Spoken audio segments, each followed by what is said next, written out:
Good morning all of you.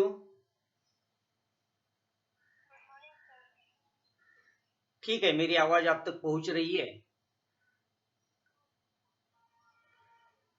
चलिएगा, हम प्रारंभ करते हैं। कल हमने पाठ्यक्रम की दूसरी किताब गद्य के विविध आयाम, इसमें कल पहला पाठ देखा था, मेरा विद्यार्थी काल, जो स्वयं महात्मा गांधी ने लिखा था लेखक के रूप में।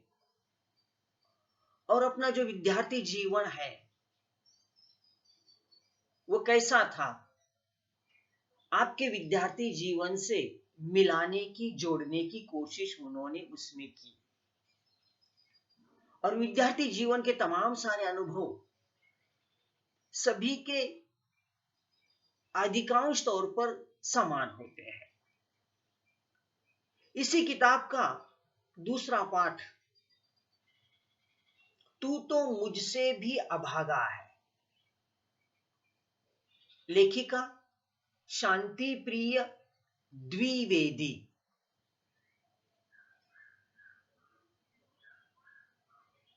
यह रेखा चित्र की विधा है। कल का जो पाठ हमने देखा था वह आत्मकथा की विधा के अंतर्गत आता है। आने वाली परीक्षा में ऐसा प्रश्न पूछे जाने की संभावना है कि तू तो मुझसे भी अभागा है, ये किस प्रकार की विधा है। नीचे ऑप्शन दिए जाएंगे, एकांकी, रेखा चित्र, निबंध, व्यंग्य। तो उसमें से सही उत्तर होगा रेखा चित्र। उसी प्रकार मेरा विद्यार्थी काल, यह विधा, यह पाठ किस विधा के अंतर्गत आता है? आत्मकथा। तो यह शांति प्रिय द्विवेदी का रेखा चित्र नामक विधा, तू तो मुझसे भी अभागा है। इन दो शब्दों को पहले हम जानने की कोशिश करेंगे। लेखिका का नाम शांति प्रिय द्विवेदी। हम महाराष्ट्र में रहते हैं, मराठी भाषिक है, इसलिए बहुत सारे मराठी लेखक, कवियों, साहित्यकारों के नाम हम आते जाते हमारे कानों पर आ पड़ते, सुनते, पढ़ते। लेकिन ये हिंदी भाषिक प्रदेश न होने के कारण इसके लेखकों के नाम हमारे लिए थोड़े से अपरिचित होते हैं। हिंदी लेखकों में शर्मा है, वर्मा है, पांडे है, द्विवेदी है, चतुर्वेदी है, हरिशंकर परसाई होंगे, प्रेमचंद, ये बिल्कुल थोड़े से हमारी मराठी भाषा से थोड़े अलग नाम। ये हिंदी में ऐसे कई नाम है, कई लेखक है जो वेद पाठक, द्विवेदी, त्रिवेदी, चतुर्वेदी, इसका क्या अर्थ है? वेद पाठक नाम यानी कि वेदों का पठन करने वाला जो होगा उसका सरनेम वेद पाठक। द्विवेदी, चार वेद है, उनमें से दो वेद जानने वाला द्विवेदी, दो वेदों को जानने वाला। त्रिवेदी, चार में से तीन वेदों को जानने वाला। चतुर्वेदी नाम है चारों वेदों को जानने वाला। तो उनमें से शायद शांति प्रिय का सरनेम जो द्विवेदी है, जो दो वेदों को जानने वाला उनका कुल रहा होगा, तो उनका नाम शांति प्रिय द्विवेदी। यह सबसे पहले कवित्री के रूप में हमारे सामने आई। सूर्यकांत त्रिपाठी निराला ने जो मुक्त छंद को मुक्त किया, बंधन से स्वतंत्र किया, उस निराला की तर्ज पर इन्होंने प्रारंभ में कुछ कविताएं लिखी, लेकिन कविता उनको, उनके मन को, उनके व्यक्तित्व को उतनी भाई नहीं, और बाद में निबंध और समीक्षा के क्षेत्र में आई। जैसे निबंध और समीक्षा, आलोचना लिखती गई, इस क्षेत्र में, इस विधा में उन्हें बड़ी कामयाबी मिली, और साहित्यिकी नाम का उनकी रचना, दूसरी कवि और काव्य नाम की रचना साहित्य जगत में बड़ी लोकप्रिय रही। ऐसी लेखिका ने एक रेखा चित्र हमारे सामने खींचा है, जिसका नाम है तू तो मुझसे भी अभागा है। अभागा, दुर्भागी, दुर्दैवी। कौन अभागा होता है? अभागा शब्द जुड़ा है जो भाग्य, जिसका भाग्य अच्छा वो भाग्यशाली। अभागी, जिसका भाग्य अच्छा नहीं है, ऐसा दुर्भागी, दुर्दैवी। भारत देश, और इस देश को पहचाना जाता है विश्व पटल पर। भारत एक ऐसा देश है, धार्मिक देश, आध्यात्मिक देश, और ज्योतिष, नसीब पर विश्वास रखने वाला देश। इसलिए आमतौर पर लोगों की बोलचाल में ये वाक्य हमें सुनने को मिलते हैं कि मेरे भाग्य में ही यह था, मेरे भाग्य में यह नहीं था। ऐसे वाक्य कई बार हम सुनते आए हैं। नसीब में जो लिखा वही होगा, यानी भाग्य पर, नसीब पर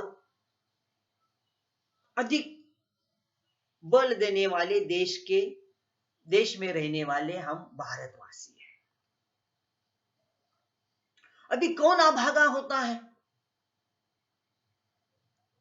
शायद जिसके पास आपकी दृष्टि से जायदाद नहीं है, संपत्ति नहीं है, गरीब है, खाने के लाले पड़े हैं, ये अभागा होगा। लेकिन वो अपने इस अभागेपन को दूर कर सकता है, कष्ट मेहनत करके रोटी कमा सकता है, घर, जमीन, जायदाद, संपत्ति कमा सकता है। लेकिन लेखिका ने जिस किसको अभागे के रूप में हमारे सामने रखा है, वह है एक छोटा सा मासूम बच्चा। आयु बहुत छोटी है,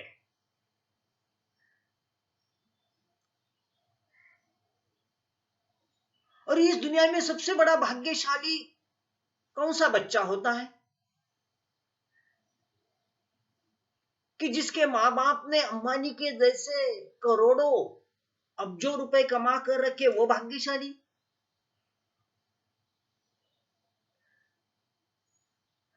या जिस बच्चे के माँ बाप अपने बेटे को बहुत सारी विरासत, जायदाद छोड़कर जाते, घर दार, बैंक बैलेंस छोड़कर जाते, वो भाग्यशाली। या वो बच्चा जिसको माता पिता का छत्र प्राप्त होता है, प्रेम प्राप्त होता है, वो भाग्यशाली। हाँ,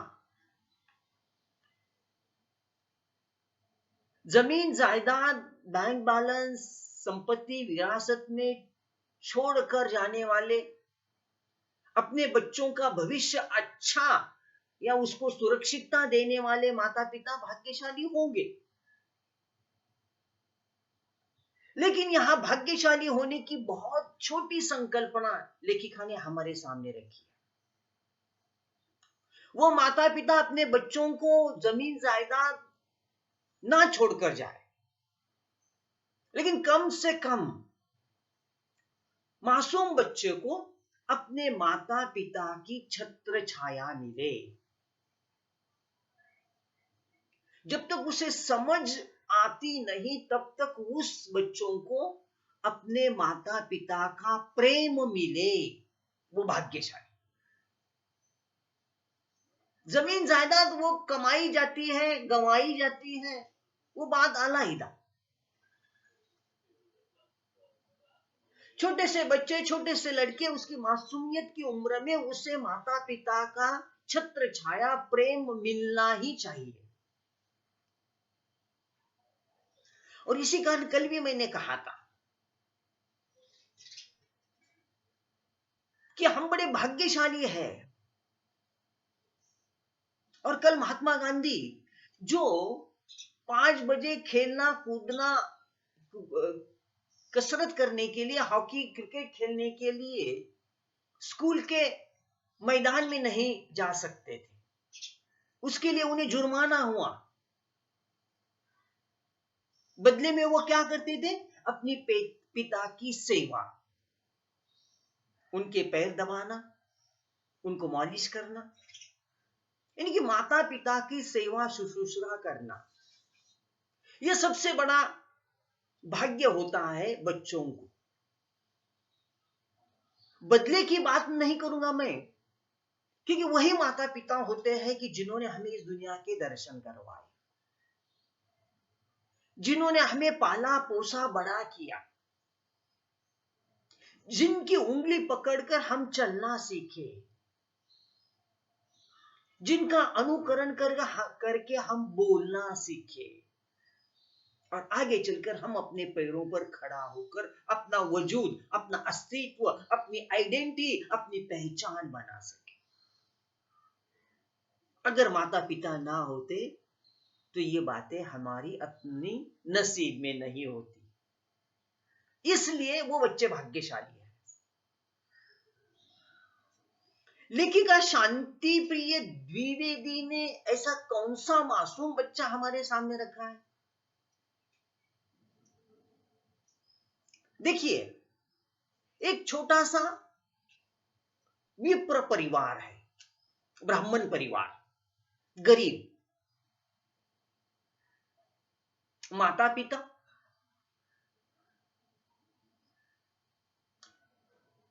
बड़ी बहन और छोटा भाई।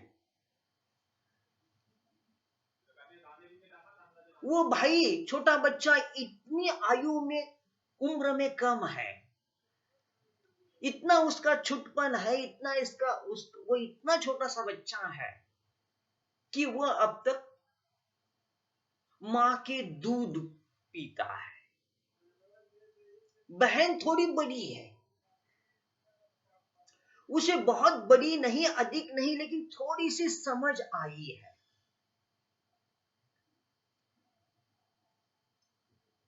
पिताजी घर पर नहीं है, शायद बहुत साल पहले वह घर छोड़कर निकल गए हैं। कहां गए, कैसे गए, मैं बाद में वो सारी बात बताऊंगा। और ऐसे परिवार का वो दूध पीने वाला बच्चा अपने आप को अभागा क्यों समझता है? क्योंकि अभी अभी मैंने कहा उसे माता पिता है, बड़ी बहन है,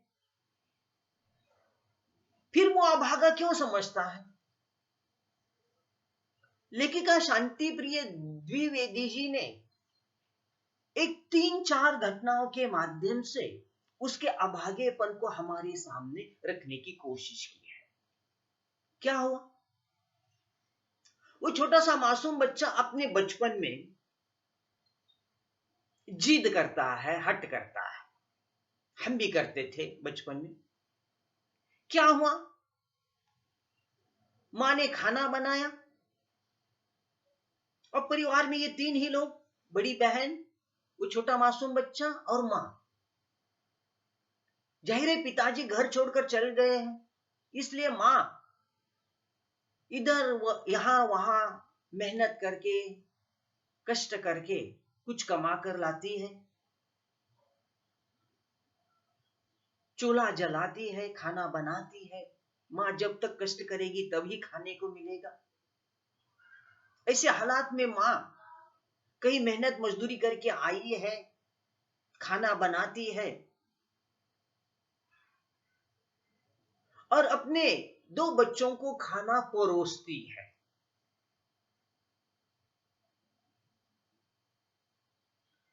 थाली में, बहन की थाली में 2 रोटियां दी गई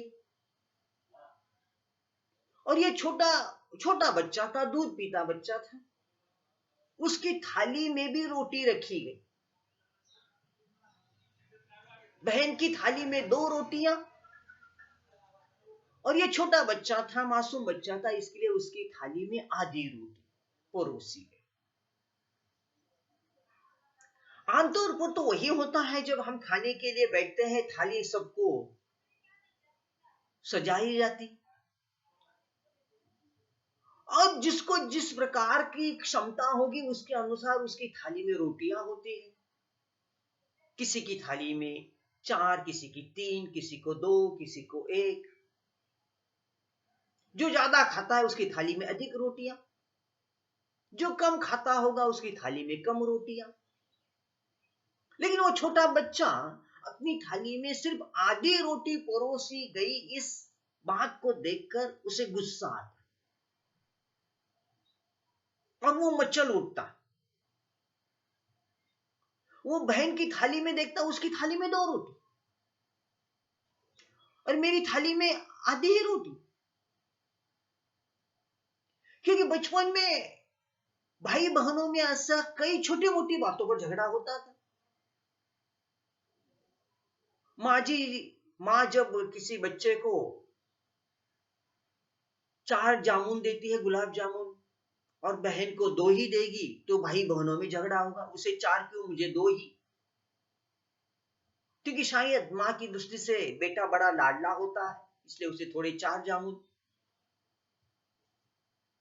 लड़की दूसरों के घर जाने वाली है, बच्चा बुढ़ापे में संभालने वाला है, इसलिए बच्चे को 4 जामुन, और लड़की होगी तो उसे 2 ही जामुन। और फिर झगड़ा टंटा शुरू होता भाई बहनों में। यहां हुआ उल्टा, भाई छोटा है इसलिए उसकी थाली में आधी रोटी, और बहन आयु में बड़ी है, सारा घर का कामकाज संभालती है, इसलिए उसकी थाली में 2 रोटी। बच्चा मचल उठा और मां से जिद करने लगा कि मुझे भी 2 रोटियां चाहिए। बहन को 2 रोटियां दी, मुझे भी 2 रोटियां चाहिए। यहां माताजी अपने उस छोटे से बच्चे की थाली में 2 रोटियां दे देती। लेकिन उसके शायद उसके पीछे 2 कारण है, उसने आधी ही रोटी क्यों दी। उसका एक कारण होगा कि बच्चा, छोटा बच्चा है, वो खाता नहीं और थोड़ा खाता और सब कुछ जूठन के रूप में छोड़ देता। उस रोटी को बर्बाद कर देता। खाता नहीं लेकिन चोचले ही अधिक करता।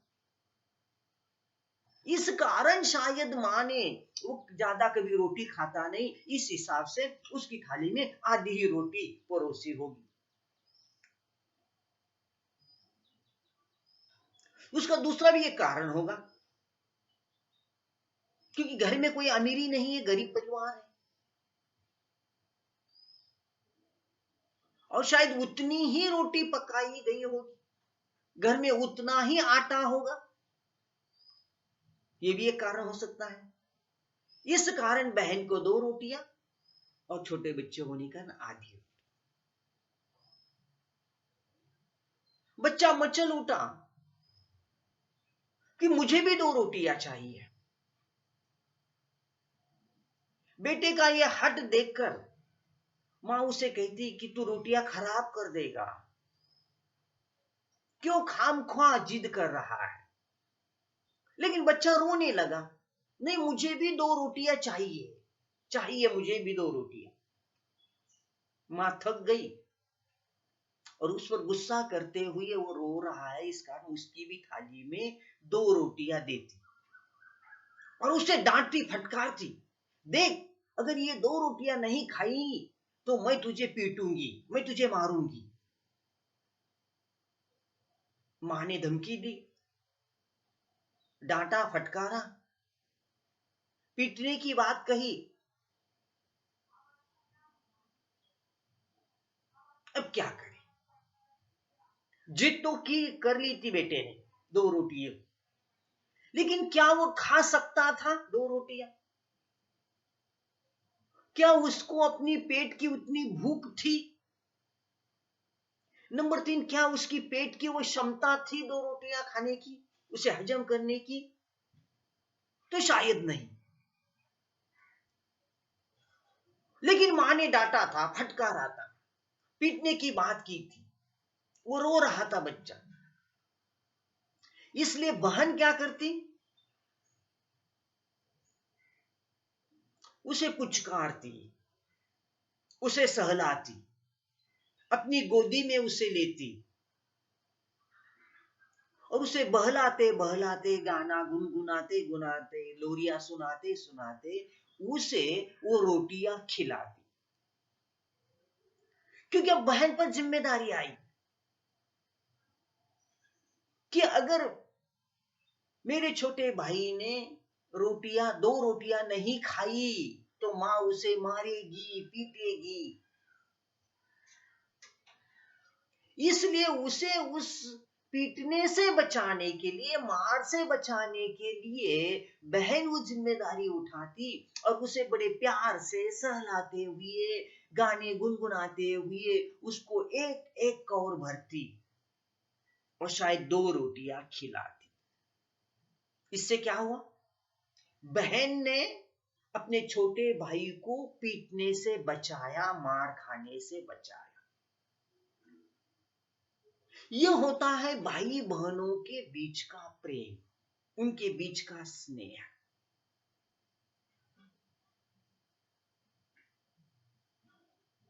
अब आपके परिवार में देखिए,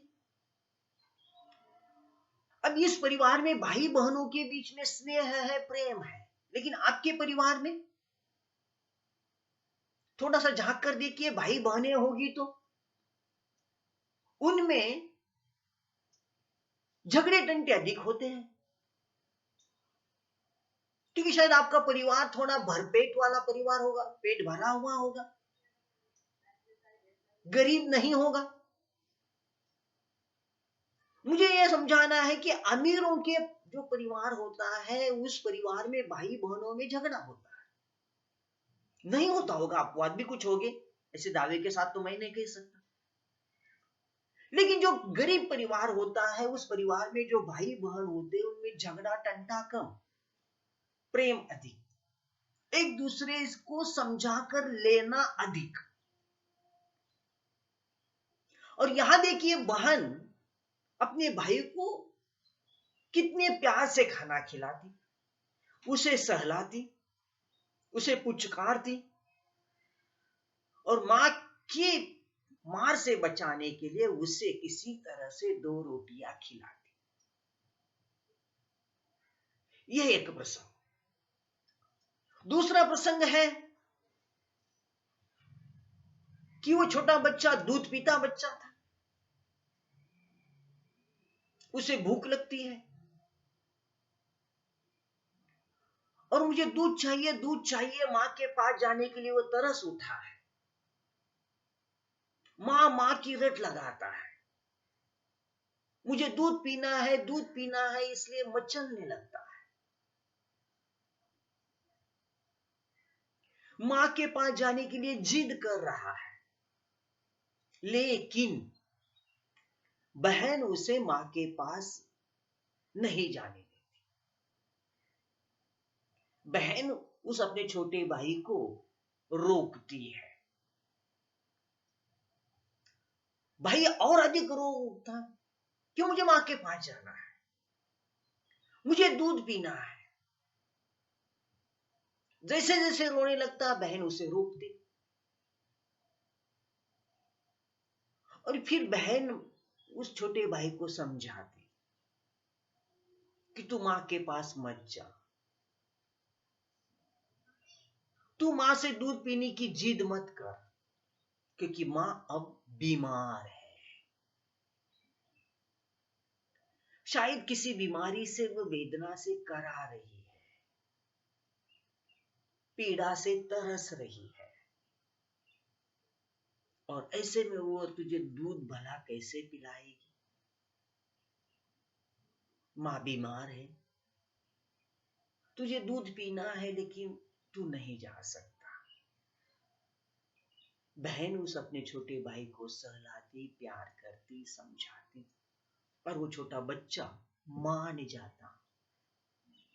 उसकी समझ नहीं है लेकिन फिर भी वो बहन उसे समझाने में सफल होती कि माँ बीमार है, अब उसे अधिक कष्ट देना ठीक नहीं है। वो छोटा भाई मान लेता। इन दो घटनाओं के बाद लेखिका तुरंत तीसरी प्रसंग पर आती है कि इस प्रसंग के बाद दूसरे ही दिन सवेरे बहन बिस्तर से उठी तो उसने देखा, उसकी वो समझ में आया कि मां तरस तरस कर, तड़प तड़प कर रात में न जाने कब हे राम कह के इस दुनिया से चल बसी। बहन उम्र में बहुत बड़ी नहीं है, लेकिन फिर भी उसे समझ में आया कि मां की मृत्यु हुई। वो असहाय बहन तड़पती है, तरसती है, रो रही है, आंखों से आंसू बहते हैं, क्योंकि बहन को पता है कि मृत्यु का अर्थ क्या, मरने का अर्थ क्या। वो छोटा भाई ना समझ है, उसको समझ में नहीं आ रहा है। मां मर गई और मां सो गई, इन दोनों का फर्क वो नहीं जान सकता। इसलिए मां का इस दुनिया से चले जाने का जो दुख है, वो दुख छोटा बच्चा अनुभव नहीं कर सकता, क्योंकि वो ना समझ है।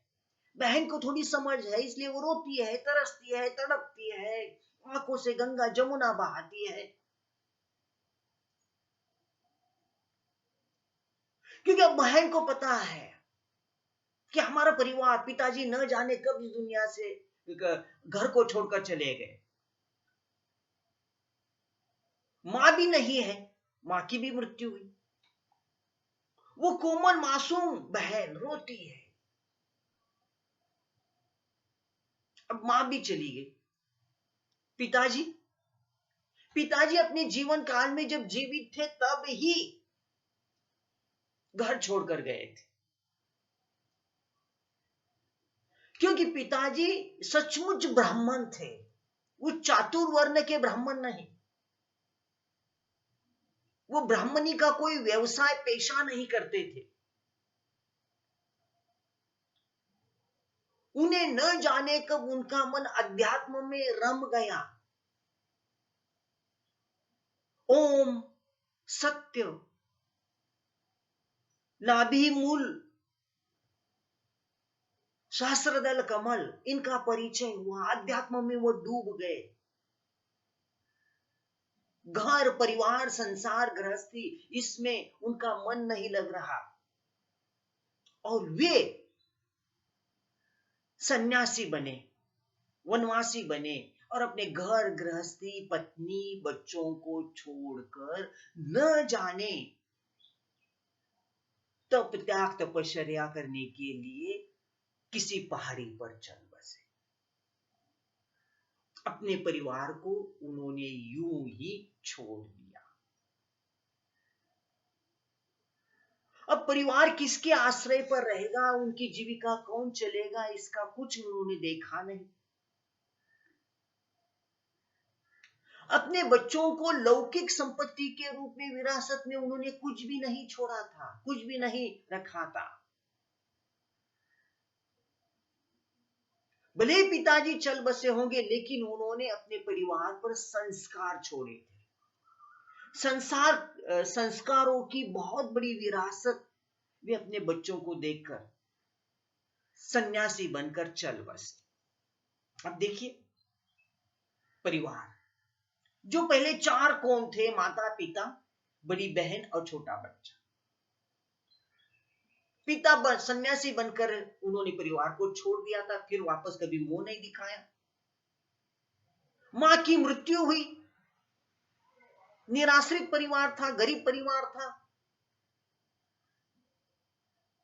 बहन की उम्र उतनी बड़ी नहीं है और भाई तो दूध पीता बच्चा। अब परिवार का बसेरा कैसे होगा? परिवार की जीविका कैसे चलेगी? ना कोई कमाने वाला है, लेकिन खाने वाले तो 2 मुंह हैं। कौन कमा कर लाएगा? कैसे चूल्हा जलेगा? कैसे इन 2 छोटे से बच्चों को, उनकी भूख को कौन शांत करेगा? कैसे रोटी आएगी? इस कश्मकश में, इस चिंता में बहन पड़ी है कि क्या करे और क्या न करे। लेकिन हालात ऐसी होती है, परिस्थिति ऐसी होती है कि कभी कभार ये परिस्थिति छोटे उम्र के बच्चों को बड़ी समझ अपने आप देती है। समझ आई बहन को कि अब शायद माता पिता तो नहीं है और मुझ पर छोटे भाई की जिम्मेदारी है। हालात ने, परिस्थिति ने उस बहन को बड़ा किया, उसे समझ दी, जिम्मेदारी का एहसास कराया। और ये बहन बड़ी कोमल हृदय की थी, करुणता उसमें थी, कोमलता थी। अपने आप हालात ने उसमें गंभीरता का भाव भर दिया। और अब मैं ही इस छोटे भाई की बहन तो हूं ही, उसकी माता भी मैं हूं और पिता भी मैं हूं। एक साथ उस बहन पर 3 जिम्मेदारियां आई। एक बड़ी बहन होने के नाते छोटे भाई को प्रेम करना, अब उसको माता नहीं तो माता बनकर उसको स्नेह देना, पिता नहीं है तो पिता बनकर कभी कभी उसको अपने कर्तव्य की याद दिलाना, उसका पालन पोषण करना, उसको बड़ा करना। यानी कि एक साथ तीनों जिम्मेदारियां मुझे निभानी है, बहन के रूप में, माता के रूप में, पिता के रूप में। यानी कि बहन को इस हालात ने एकाएक बड़ा किया, उसको समझ दी, उसको उत्तरदायित्व का, जिम्मेदारी का बोध दिया।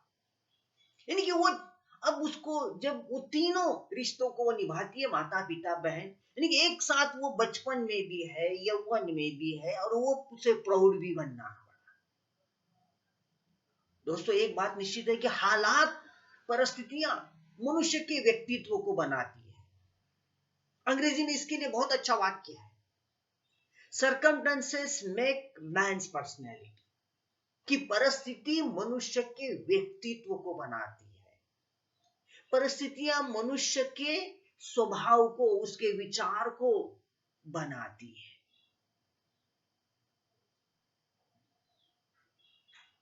अब बहन ये तमाम सारे तीनों रिश्ते, ये भूमिका निभाती है और अपने भाई का पालन पोषण, परवरिश करने की कोशिश करती, दिन भर रोटी प्राप्ति के लिए कुछ ना कुछ जुगाड़ करती, किसी की खेती में काम करती, किसी के घर के बर्तन मांजती, किसी के घर पर झाड़ू लगाती, चाहे जो कुछ कर लेती और अपने छोटे भाई का वो पालन करती, पोषण करती, खिलाती, पिलाती, प्रेम करती, उस पर संस्कार करती, उसके सामने आदर्श रखती। इसके बीच में अब भाई बड़ा होने जा रहा है। उस भाई को समझ भी नहीं आई थी, तब ही मां इस दुनिया से चल बसी। पिता को तो उसने देखा भी नहीं था। इस कारण रात को सोते समय बहन उसको अपने सीने से लगाकर सुलाती। तब कभी कभार भाई कह उठता कि मैं कितना अभागा हूं कि मुझे पिता का चेहरा कभी मैंने देखा नहीं। मां मुझे अच्छी तरह से स्मरण में नहीं आती। यानी कि माता पिता के प्रेम के बिना मैं कितना अभागा हूं।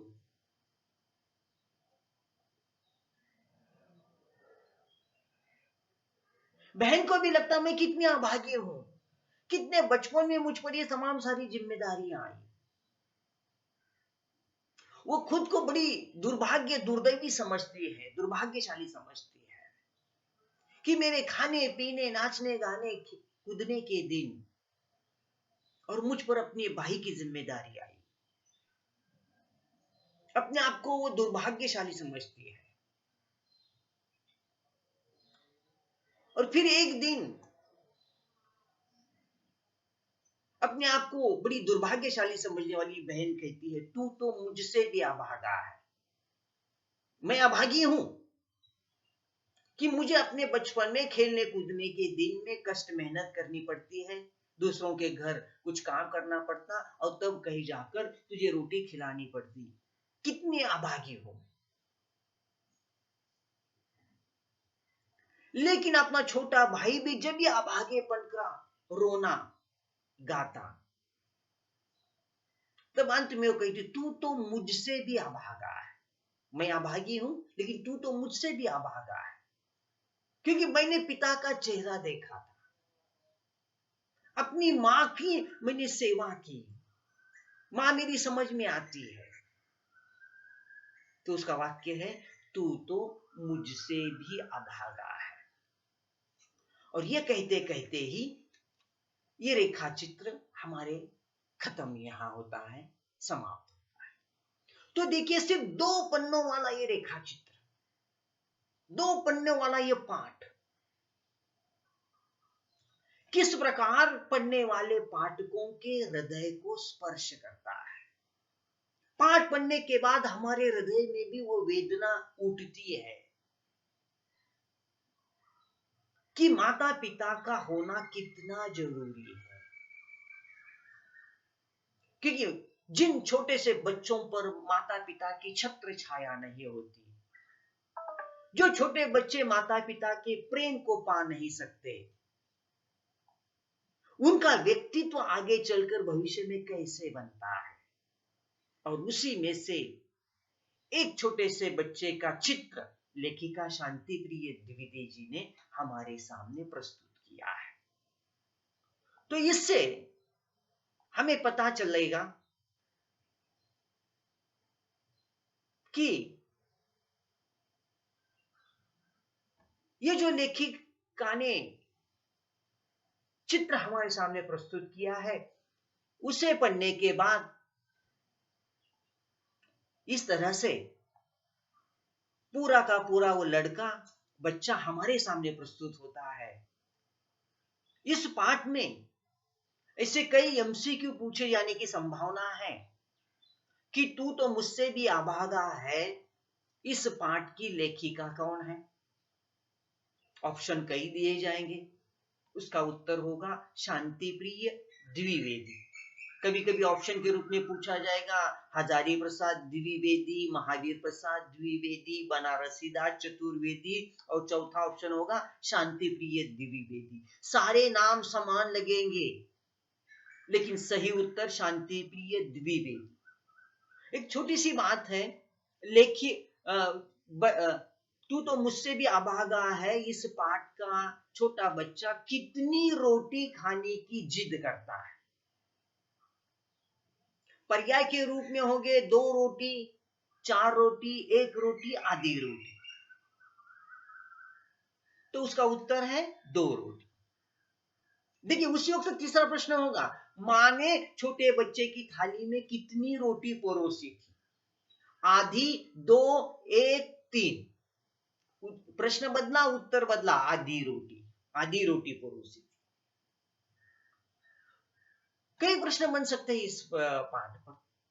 प्रश्न ऐसा भी होगा, तू तो मुझसे भी अभागा है, इस पाठ का परिवार,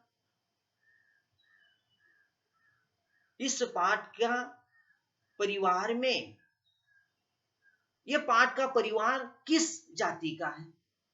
हिंदू है, ब्राह्मण है, गुजराती है, राजस्थानी है? तो वहां उत्तर होगा उसका ब्राह्मण परिवार का।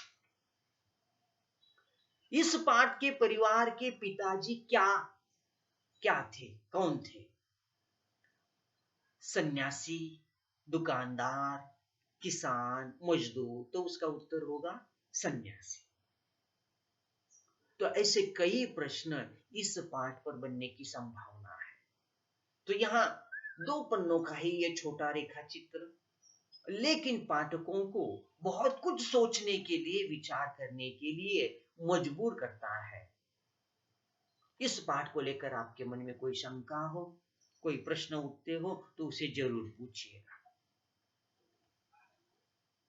है कोई प्रश्न?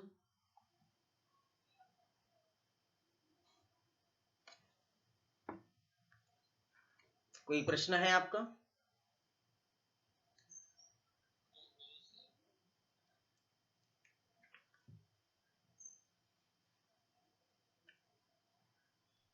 चलिए फिर ठीक है,